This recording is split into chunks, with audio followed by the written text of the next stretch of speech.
Guys, India में तो schools के अंदर पहली दूसरी ग्रेड से ही बच्चों के एग्जाम शुरू हो जाते हैं, लेकिन जापान में ऐसा नहीं होता। जापान में जब तक बच्चा 10 साल का नहीं हो जाता या फिर वो 4th ग्रेड तक नहीं पहुंच जाता, तब तक उसके स्कूल में उसके एग्जाम्स नहीं लिए जाते। उसके पीछे का रीजन ये है कि जापान में ऐसा माना जाता है कि स्कूल के पहले 3 सालों तक बच्चों की नॉलेज चेक करने की बजाय उनका कैरेक्टर डेवलप करना चाहिए और उन्हें मैनर्स सिखाए जाने चाहिए। यानी कि जापान में नॉलेज से पहले बच्चों को मैनर्स सिखाए जाते हैं। गाइस, क्या आपको भी ये लगता है कि इंडिया में भी स्कूल्स के अंदर बच्चों के साथ ऐसा ही कुछ होना चाहिए? कमेंट सेक्शन में जरूर लिखिएगा और ऐसे अमेजिंग वीडियोस के लिए शेयर, सब्सक्राइब एंड लाइक। मिलते हैं अगली वीडियो में।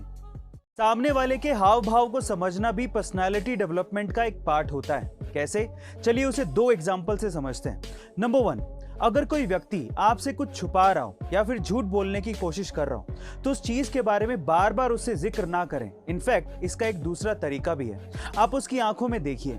लंबे समय तक उसकी आंखों में देखने से उसे आपसे झूठ बोलने में असहजता महसूस होगी और हो सकता है कि वो आपसे सच बोलने लगे। नंबर 2, अगर कोई व्यक्ति आपसे बात करते हुए बार बार घड़ी या फिर मोबाइल में समय देख रहा हो तो इसका मतलब यह है कि उसे अपने काम के लिए देरी हो रही है और आपके काम में या आपकी बातों में उसकी कोई भी दिलचस्पी नहीं है। गाइस, ऐसे ही अमेजिंग साइकोलॉजिकल फैक्ट्स के लिए शेयर, सब्सक्राइब एंड लाइक। मिलते हैं अगली वीडियो में। गाइस, ये घटना घटी साल 2017 में, जब फ्लोरिडा की रहने वाली एक 10 साल की लड़की पर एक मगरमच्छ ने अचानक से हमला कर दिया और उसके पैर को अपने जबड़ों में दबोच लिया। वो तो एंड टाइम पे उस लड़की का दिमाग चल गया और एक ट्रिक की वजह से उसकी जान बच गई। क्या थी वो ट्रिक? आप भी जरा ध्यान से सुनिएगा, आपको भी बहुत काम आएगी। उस लड़की ने अपनी दोनों उंगलियां मगरमच्छ के नाक में घुसेड़ दी। उसके बाद मगरमच्छ को सांस लेने में प्रॉब्लम होने लगी और उसने अपना मुंह खोल दिया। बस फिर क्या था, लड़की ने अपना पैर बाहर खींचा और वहां से भागकर अपनी जान बचाई। कमाल की ट्रिक थी ना ये। गाइस, ये ट्रिक बच्ची ने गेटोरलैंड पार्क में सीखी थी। आपको ये ट्रिक जान के कैसा लगा? कमेंट सेक्शन में जरूर लिखिएगा और ऐसे अमेजिंग वीडियोस के लिए शेयर, सब्सक्राइब एंड लाइक। मिलते हैं अगली वीडियो में।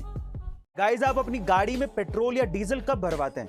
अगर आप अपनी गाड़ी में पेट्रोल या डीजल दोपहर में भरवा रहे हैं तो आपको पैसों का नुकसान हो रहा है। कैसे? चलिए जानते हैं। देखिए, गर्मियों के दिनों में जैसे जैसे दिन चढ़ने लगता है वैसे वैसे टेम्परेचर बढ़ने लगता है, जिसकी वजह से फ्यूल एक्सपेंड होने लगता है और उसकी डेंसिटी घटने लगती है, जिसकी वजह से वॉल्यूम बढ़ने लगता है। इसका मतलब सीधा सीधा ये है कि आप जितने पैसे पे कर रहे हो उससे कम ही फ्यूल आपको मिल रहा है। पर इसमें पेट्रोल पंप के मालिक की कोई गलती नहीं है।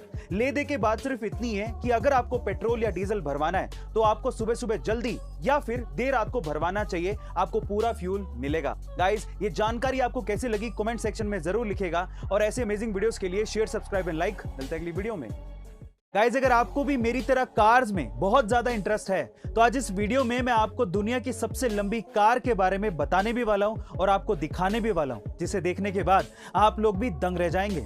दुनिया की सबसे लंबी कार बनाई है ओरबर्ग ने, जो कि 100 फीट लंबी है, जिसमें 4, 6 या 10 चक्के नहीं, पूरे 26 चक्के यानी कि व्हील्स लगाए गए हैं। सबसे इंटरेस्टिंग बात यह है कि इसी कार में एक स्विमिंग पूल भी बनाया गया है और उससे भी इंटरेस्टिंग बात यह है कि इस कार पर एक हेलीपैड बनाया गया है जिसमें एक हेलीकॉप्टर लैंड हो सकता है। गाइस, आपको इस कार के बारे में जानकर कैसा लगा? कमेंट सेक्शन में जरूर लिखिएगा और ऐसे अमेजिंग वीडियोस के लिए शेयर, सब्सक्राइब एंड लाइक। मिलता है अगली वीडियो में।